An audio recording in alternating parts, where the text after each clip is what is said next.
E eu inicio a reflexão com uma pergunta: que Deus nós queremos servir? Que Deus, eu, Jonatas, que Deus eu quero servir? Que Deus vocês querem servir? Que Deus nós queremos servir? Que ente, que entidade nós queremos chamar por Deus e dedicar a nossa vida a Ele? Ou viver por Ele, ou viver para Ele, ou viver com Ele. Muitas podem ser as expressões. Então, que Deus eu quero servir? Ou que Deus nós queremos servir? Ou que Deus você quer servir? Na sequência eu pergunto assim: você quer servir um Deus que condena a humanidade pecadora, que mande fogo do céu e que consuma a todos? Ou você quer um Deus que é o Cristo, o Cordeiro de Deus que tira o pecado do mundo? Vou te explicar um pouco mais. Que Deus nós queremos servir? Um Deus que condena a humanidade pecadora, que manda fogo do céu e fulmina? Ou um Deus que é o Cristo, o Cordeiro de Deus que tira o pecado do mundo? Eu vou explanar um pouco mais para você sobre o pecado. Jonatas, já ouvi muito sobre o pecado. O que é o pecado? Eu também. Já ouvi muito. E eu cheguei em algumas conclusões. Que pecado não é o que eu faço. Pecado é o que eu sou. Como assim, Jonatas? Pecado não é algo externo a você. Não é algo que vem de fora para dentro. Pecado não é algo externo à humanidade, algo externo a você. Pecado não é um negócio, vamos dizer assim, né? Uma coisa que eu posso dizer, ó, o pecado está ali. Ou eu diga, não, o pecado está acolá. Não, o pecado está ali. Porque o pecado não é algo externo a mim. Não é algo que está fora e vem para dentro. Pecado é o que eu sou, é algo interno. Então eu lembro, e antes de ver o arco-íris, eu já tinha meditado aqui em Gênesis 6, situação pré-dilúvio, situação do mundo antes do dilúvio. Gênesis 6, 5 fala: e viu o Senhor que a maldade estava se multiplicando sobre a terra, e que toda a imaginação dos seus pensamentos, os pensamentos do seu coração, eram maus continuamente. Então Deus, antes do dilúvio, olha para a terra e fala assim: a coisa está ficando feia. O que aconteceu, a coisa está ficando feia. Depois da queda de Adão e Eva, o pecado só está se multiplicando, porque eu estou vendo que a imaginação do pensamento do coração das pessoas é mal continuamente. Deus não viu o pecado como algo externo ao homem.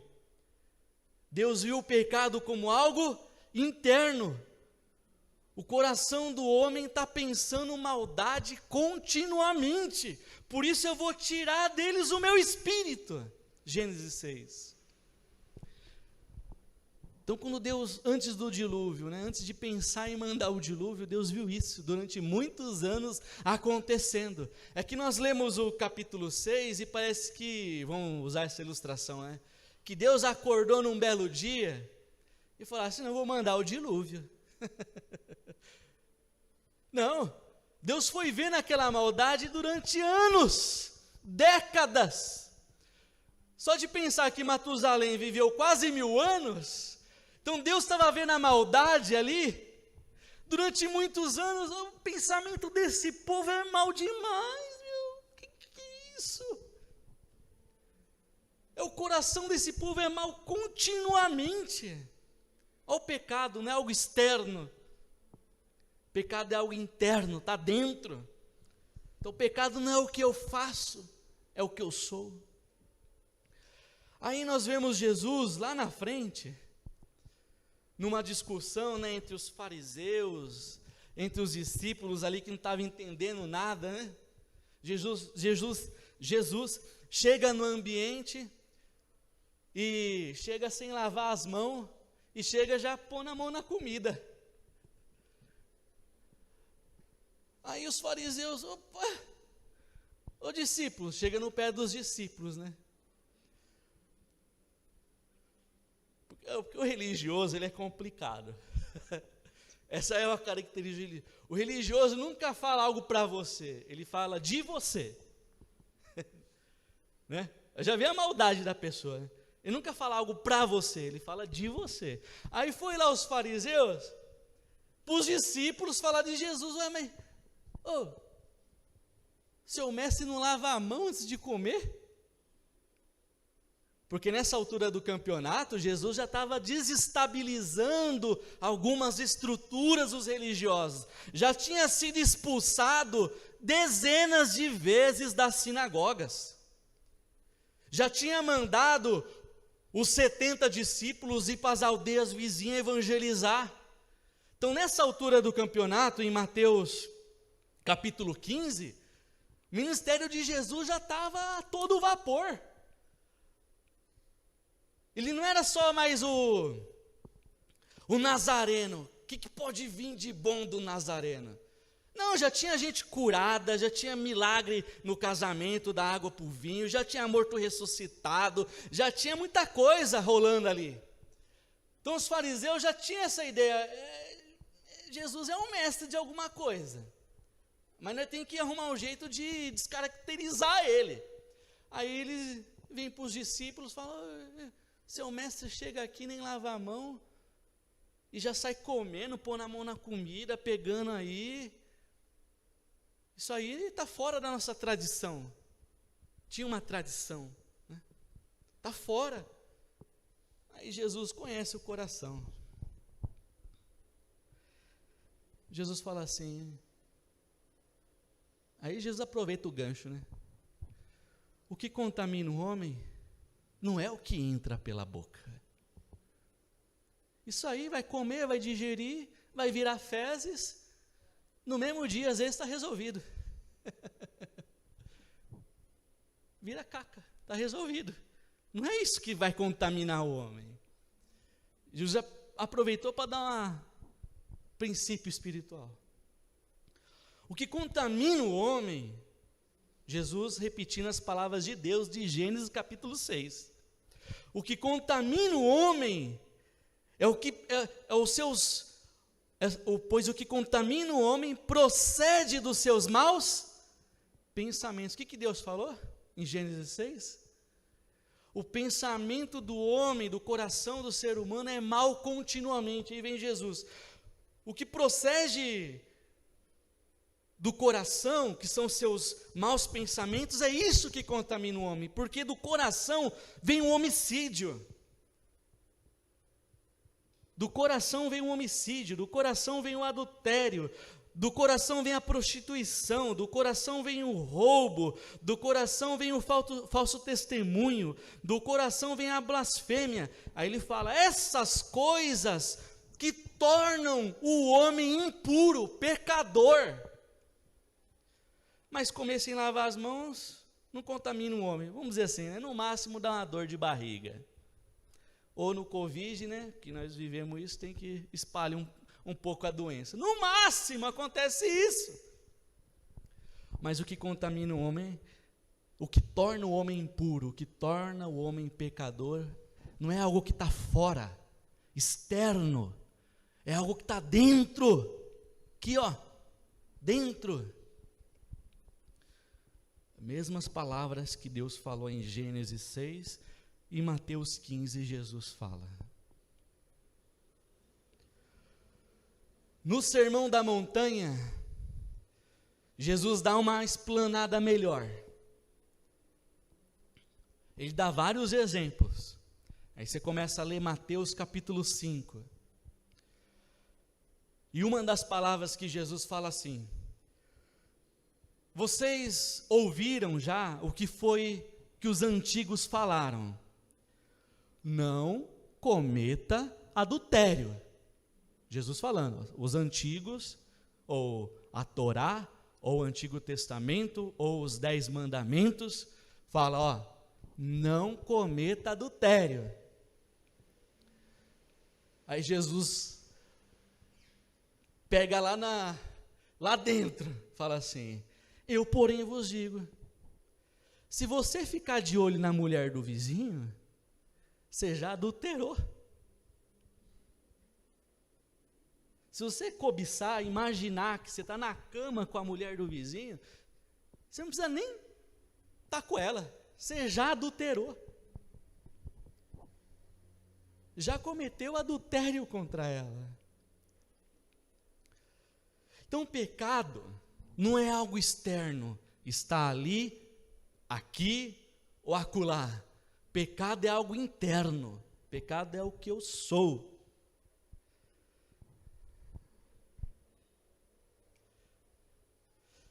Externo são os estímulos, isso sim.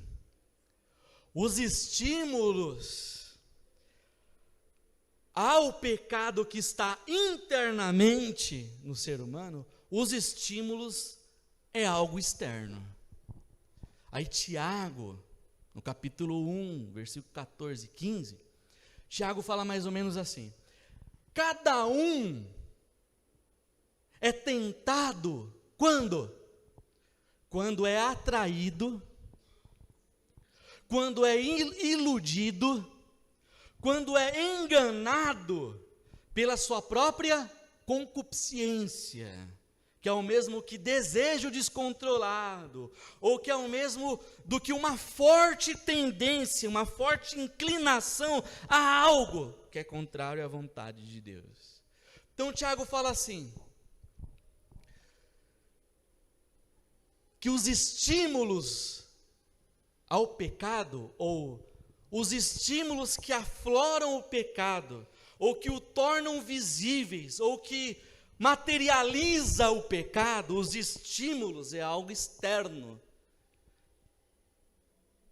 que acontece quando eu sou atraído, iludido, enganado,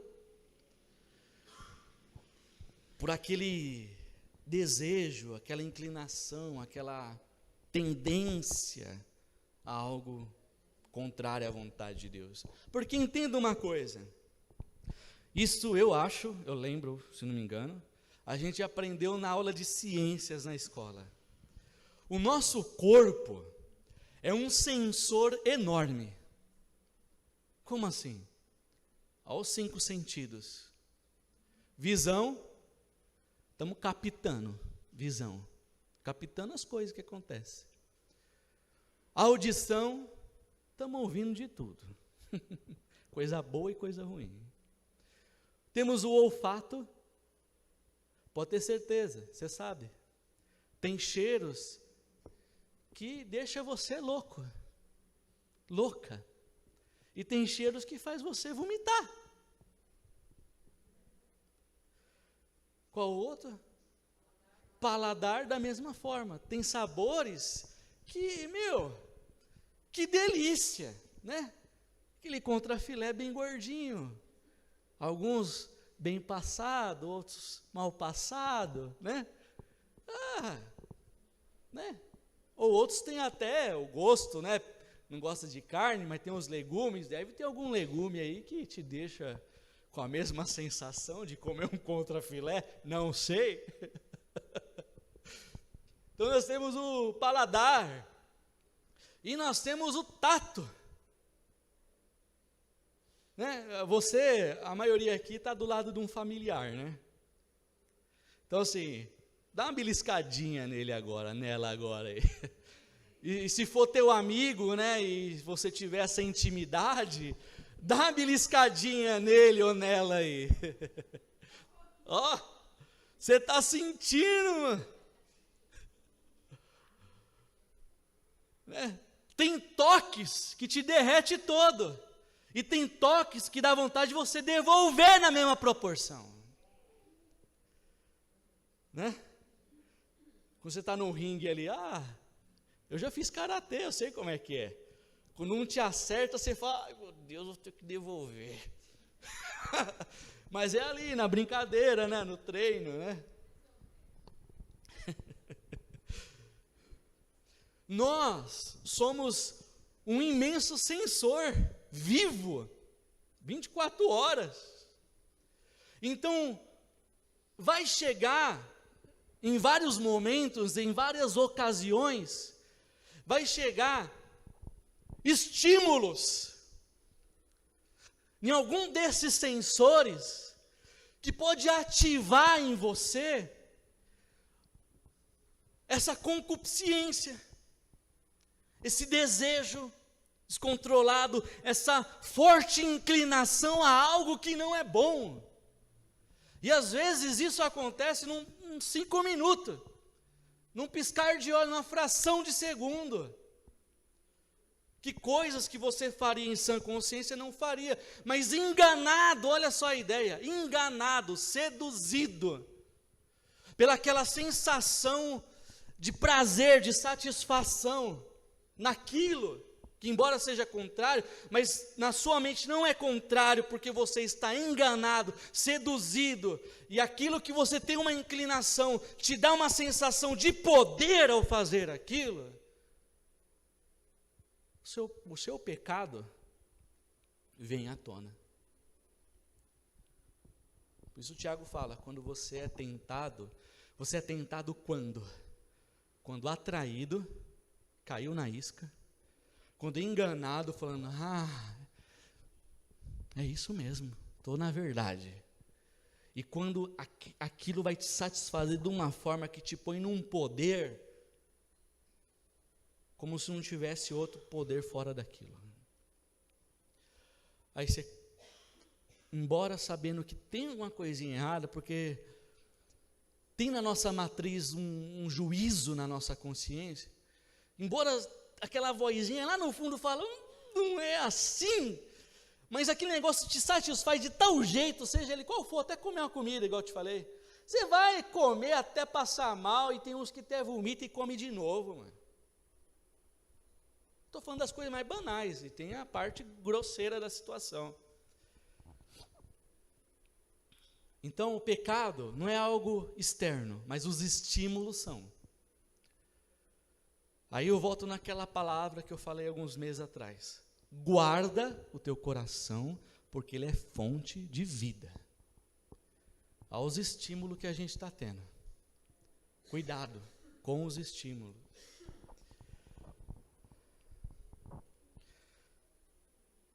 Tendo dito tudo que eu falei até agora, a gente chega no que Paulo explanou muito bem em Romanos.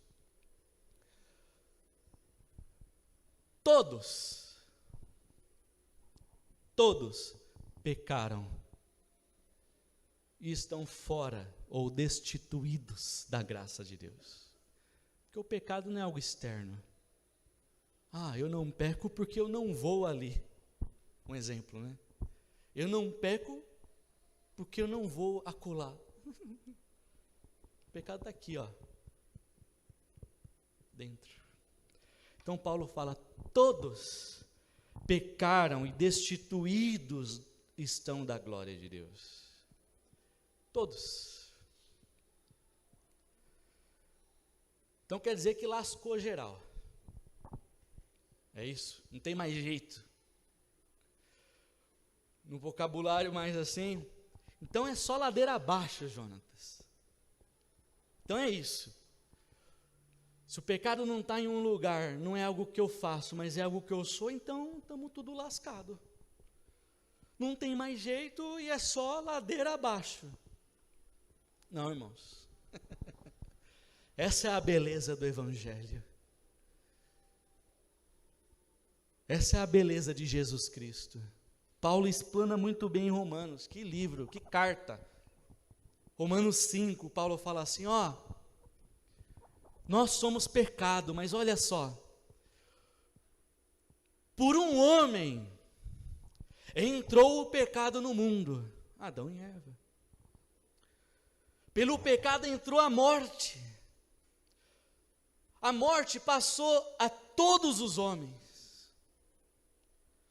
Mas não é assim com um dom gratuito. Não é assim o dom gratuito como a ofensa. Porque se pela ofensa de um homem morreram muitos, muito mais a graça de Deus, o dom pela graça, que é de um só homem, Jesus Cristo, abundou sobre todos nós. Porque pela ofensa de um só, a morte reinou por este. Muito mais os que receberam a abundância da graça e o dom da justiça reinarão em vida por um só, Jesus Cristo.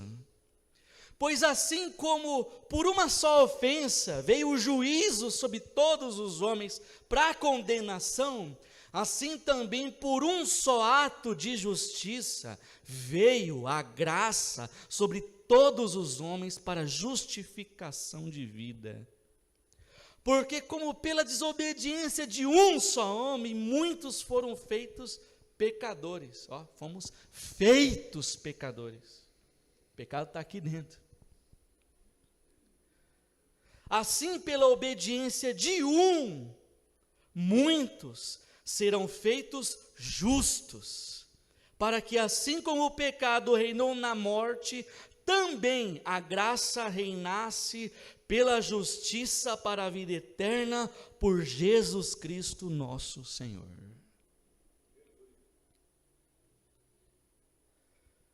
Estamos tudo lascado? Não. Se eu sou pecado, é só ladeira abaixo? Não. Que se por um entrou o pecado, por um foi tirado o pecado.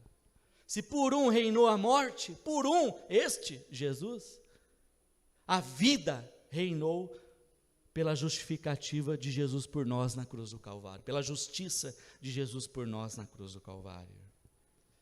Estamos tudo lascados se eu sou pecado? Não. Continuando em Romanos 5. Deus prova o seu amor para conosco em Cristo, que morreu por nós, sendo nós ainda pecadores. Logo mais agora, tendo sido justificado pelo seu sangue, seremos salvos da ira. Porque se nós, sendo inimigos, fomos reconciliados com Deus pela morte do seu Filho, muito mais, tendo sido já reconciliados, seremos salvos pela sua vida. Aí eu concluo todo o texto de Paulo falando que em Jesus está a solução do pecado. Quando João Batista vê Jesus na margem do Rio Jordão, Jesus fala para todo mundo o quê?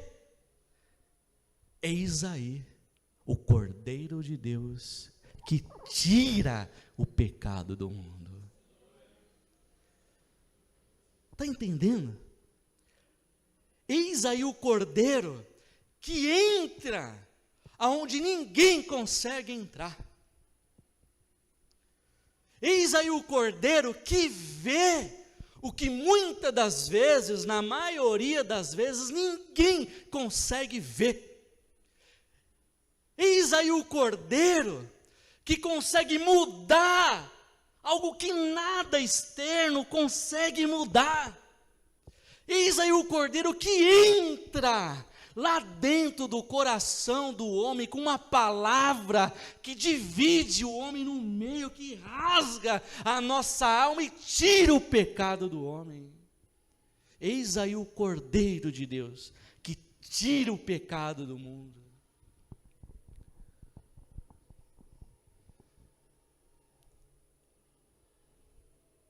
Sabe como eu enxergo isso às vezes, irmãos? Sabe aquela maldade que você vê na televisão? Você liga lá no jornal, né? Naquele bem sensacionalista, né? Que eles gostam, né? Liga lá naquele bem sensacionalista. Que desgraça. Sabe aquela maldade que faz um adulto violentar uma criança? Sabe aquela maldade que faz um homem agredir uma mulher, ou uma mulher agredir um homem? Sabe aquela maldade que faz as pessoas se odiarem umas às outras, para caluniar, para blasfemar, para roubar, para assaltar, para dar um tiro? Sabe essa maldade, que é a maldade que Jesus falou, que procede do coração do homem, que é a maldade que se multiplicava em Gênesis capítulo 6, antes do dilúvio, que é a maldade que não está ali, aqui ou acolá, mas que está aqui dentro. Só o Cordeiro de Deus consegue parar essa maldade. Só o Cordeiro de Deus. Só essa mensagem de Jesus, o Cordeiro de Deus que tira o pecado do mundo, pode mortificar esse estado de maldade que está dentro das pessoas. Alguns mais intensos, outros mais enrustido, disfarçado, mas é maldade, é maldade. É só essa declaração: Jesus, o Cordeiro que tira o pecado do mundo. Essa maldade que você vê é só Jesus, irmãos. Porque toda essa maldade que você vê é fruto do pecado, do interior das pessoas. Então, eu vou repetir, né? Que Deus nós queremos servir?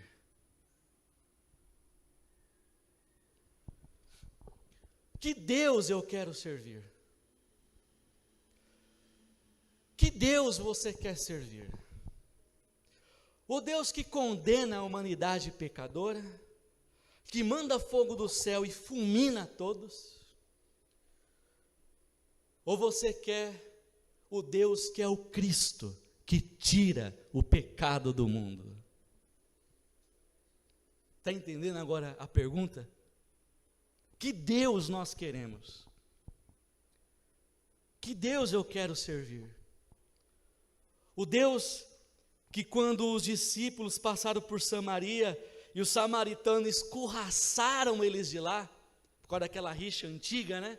Do reino dividido, de um rei no reino norte, comandando uma tribo só, e o outro rei comandando as outras 11 tribos, e aquela coisa.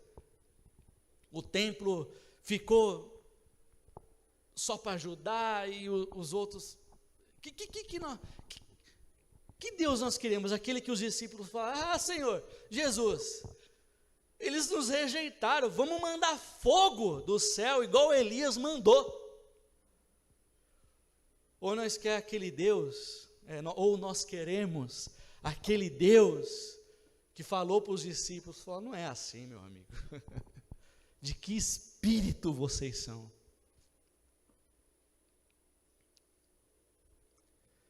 Então, está entendendo a pergunta? Que Deus nós queremos servir?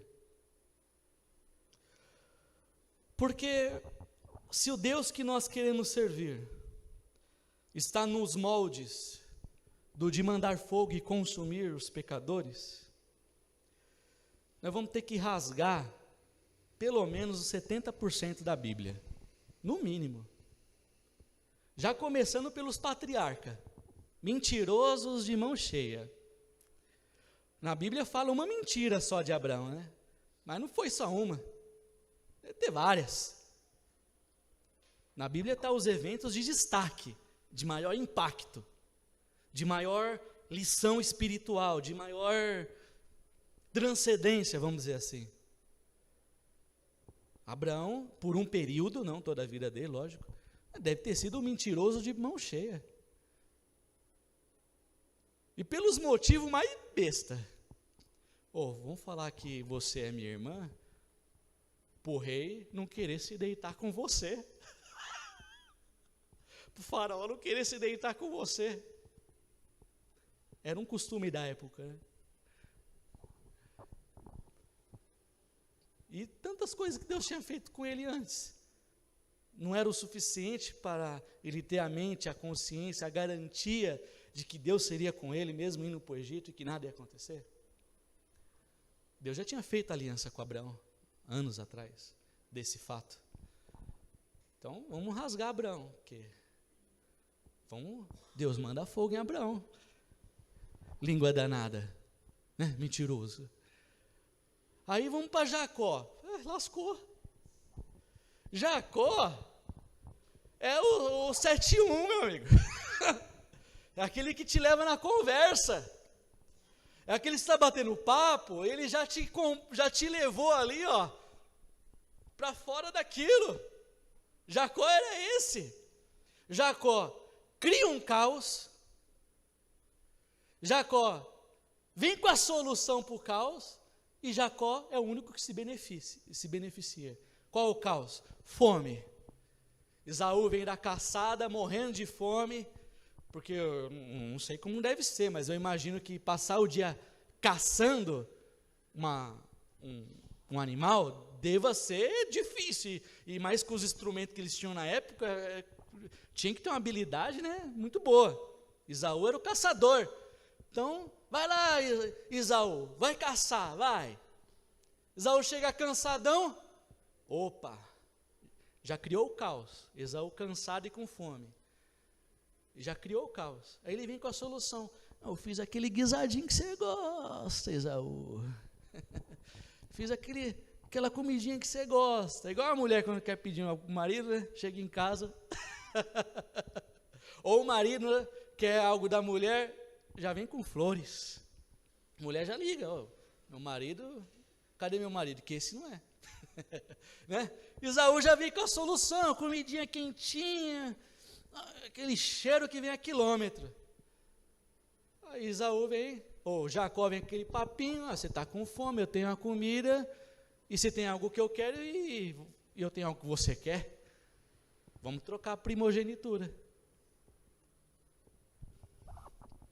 Danado ou não? Danado até o talo. Então vamos tirar também Esaú.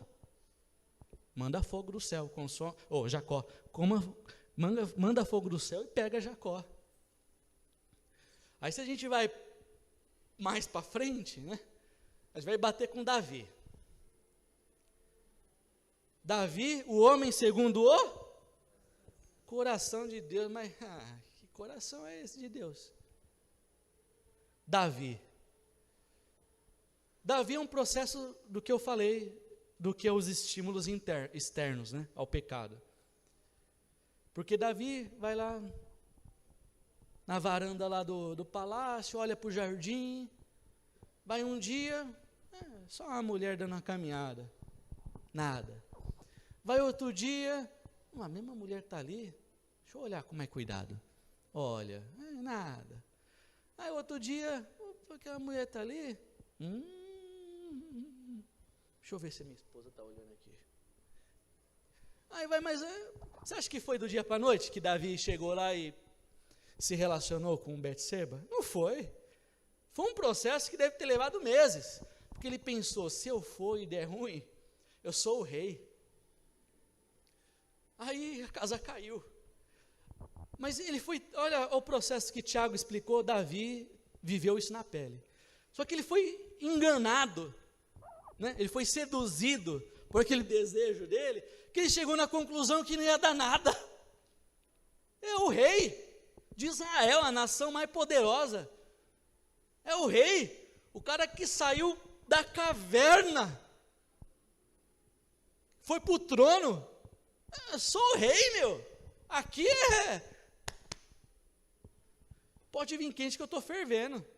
Não vai acontecer nada. No final, nós sabemos. Se relacionou com Betseba. Aí só foi ladeira abaixo, né?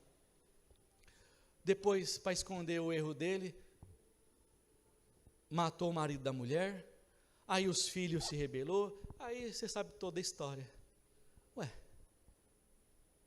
Deus manda fogo do céu e consome Davi. Porque como pode um homem que viveu o que viveu, nessa altura do campeonato, já um coroa, vamos dizer assim, né? Fazer isso? Saiu do nada, virou rei. Como? E Davi vai fazer isso? Vou mandar fogo e consumir Davi. Aí se a gente for para o Novo Testamento, coitado, não ia ser 12. Porque Judas já estava com o coração ali, nem lá e nem cá, né? Mas Jesus chamou ele. Mateus, nós já sabemos, era o cobrador de impostos. Naquela época, só ali, só caixa 2. Caixa 2, caixa 2, caixa 2. Então, vamos mandar fogo do céu. Não precisa de 12, 10 já está bom. Então, o que eu quero tentar passar para vocês, que qual Deus nós queremos servir? Porque se for no molde do Deus que condena a humanidade pecadora, manda fogo do céu e fulmina todo mundo, 70% da Bíblia pode rasgar e jogar fora. Talvez até mais. Eu acho que só Jesus ia ficar. Só Ele ia ficar. Então eu prefiro pensar e trilhar num caminho dessa forma. De todos os pecadores, eu sou o pior. De todos os pecadores aqui, o Jonatas é o pior. Presta atenção. Em novembro, o censo global, não sei de que forma eles fazem isso, né? Mas o censo global anunciou que na Terra tem 8 bilhões de pessoas.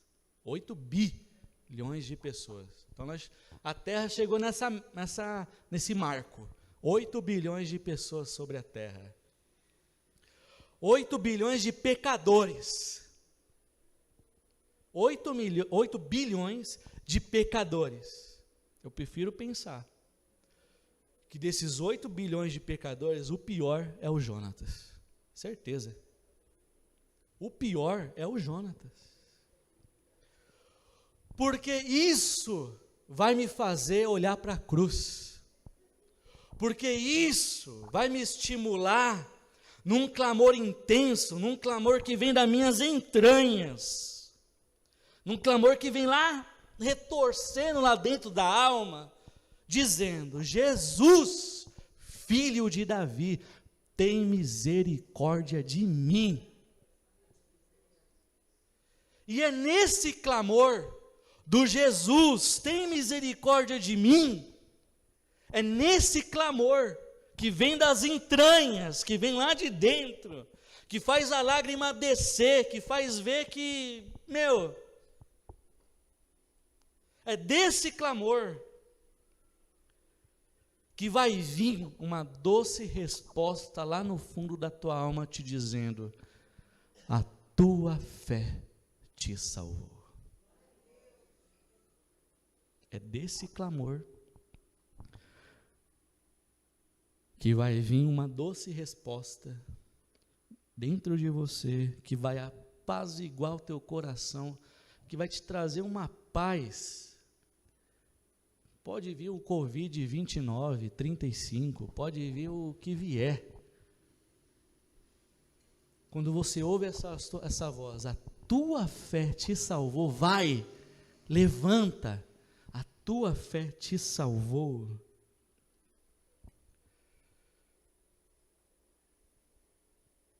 Sua vida não vai ser mais a mesma, ou nunca será e nunca foi, nunca vai ser mais a mesma. Então eu prefiro pensar de que todos os pecadores, o Jonatas, certeza, ele é o pior. Porque é isso que eu quero ouvir. A tua fé te salvou. Levanta, Jonathan.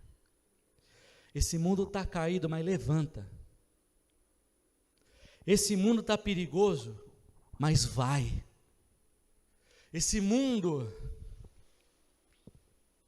está difícil, mas levanta. Esse mundo está cheio de doença, mas levanta. Porque a tua fé te salvou, Jonatas. É isso que eu quero. Então eu pergunto novamente: que Deus nós queremos servir? Que Deus o Jonatas quer servir? Que Deus você quer servir? Um Deus que condena a humanidade pecadora, que manda fogo do céu né? Ou um Deus que é o Cristo, o Cordeiro de Deus que tira o pecado do mundo, que vai onde ninguém consegue e faz o que ninguém pode fazer. Porque para o homem é impossível se salvar, mas para Deus tudo é possível.